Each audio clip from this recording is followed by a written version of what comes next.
সংশোধন বিল 2026 উত্থাপিত আকারে বিবেচনা করা হোক। আবার বলেন, অবিলম্বে বিবেচনার জন্য। আমি মোহাম্মদ জুরুল হক, প্রবাসী কল্যাণ ও বৈদেশিক কর্মসংস্থান মন্ত্রণালয়ের প্রতিমন্ত্রী। বৈদেশিক কর্মসংস্থান ও অভিবাসী আইন 2013 অধিকতর সংশোধন কল্পে আনিত বিলটি মহান জাতীয় বৈদেশিক কর্মসংস্থান ও অভিবাসী সংশোধন বিল 2026 অবিলম্বে বিবেচনা করা হোক।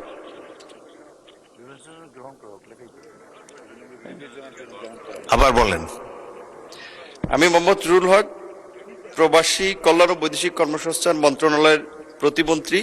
বৈদেশিক কর্মসংস্থান ও অভিবাসী আইন 2013 অধিকতর সংশোধন কল্পে আনিত বিলটি বৈদেশিক কর্মসংস্থান ও অভিবাসী আইন সংশোধন বিল 2026 উত্থাপিত আকারে বিবেচনা করা হোক।